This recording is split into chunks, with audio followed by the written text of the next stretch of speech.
Over the past decade, one of the biggest problems that our society is facing is anxiety. But the question is this: what happened over the past decade? Did human beings become so fragile all of a sudden?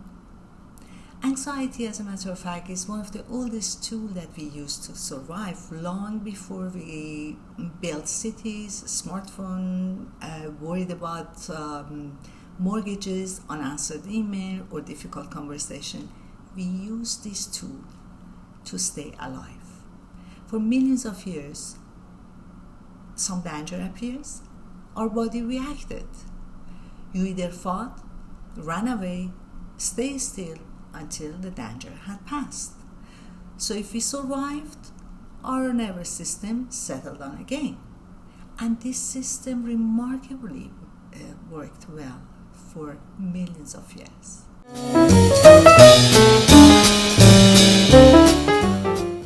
Today, most of us, we are not running from a wild anymore.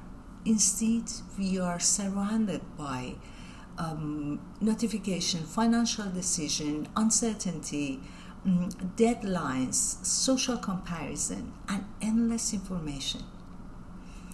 And decisions that sound never to end. Our environment has changed dramatically in the past several generations.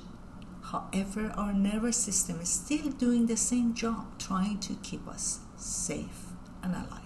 Anxiety is not our enemy. The problem is not anxiety. The problem is what we do next. Whenever anxiety appears, we try to get rid of it. We distract ourselves. We postpone to apply for that job. We postpone that difficult conversation. With doing it, we teach a very important, powerful message accidentally to our brain. You were right. The situation was really dangerous, because the brain doesn't understand that you avoided the situation just because you were anxious.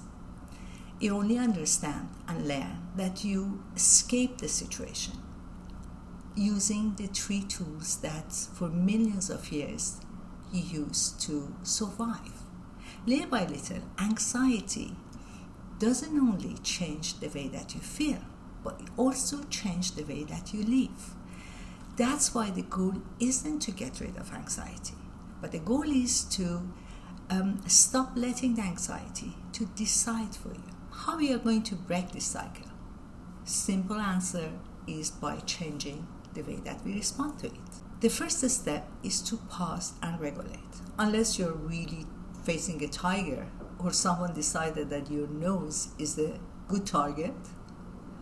Other than that, pause and regulate gives you something that tiger doesn't. Time.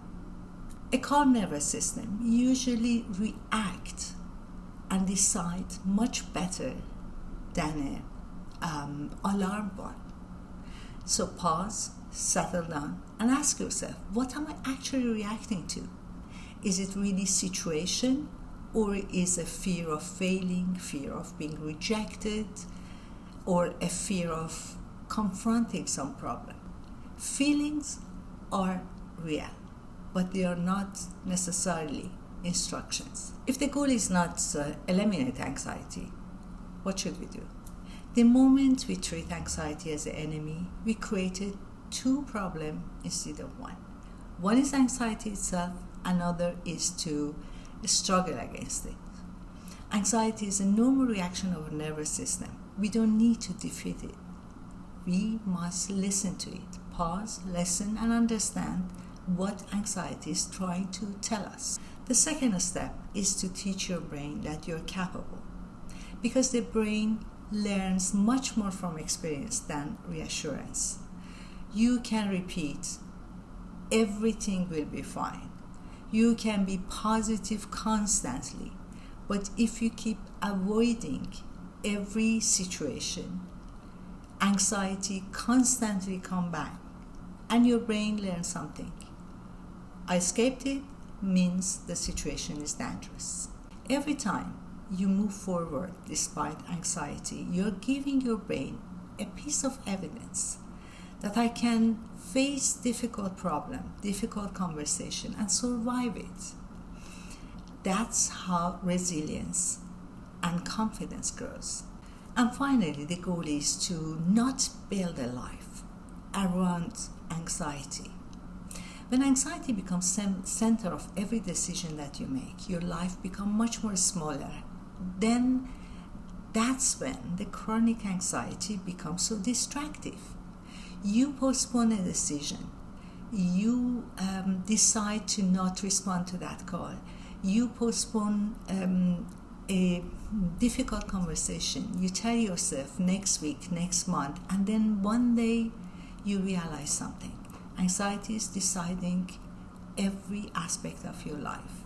Little by little, you don't only lose your confidence, but you also lose the sense of agency. Your world becomes much smaller, you become more isolated. And anxiety has quietly convinced you that you should stay where you are because you feel safe. So this is the way that anxiety grows, not because anxiety becomes stronger and stronger, but because our life becomes smaller and smaller. Actually, we shouldn't ask ourselves how we can avoid anxiety. But there is the most important question that we should ask ourselves. What would I decide if anxiety was not the one deciding for me? Every step that you take, you're sending your brain a very important message. Despite anxiety, I can always move forward because anxiety appears time to time. But it doesn't have to be the architect of your life. So thank you very much for being in these few minutes with me. And if you like to explore more ideas like this, please subscribe. And until next time, take care of yourself.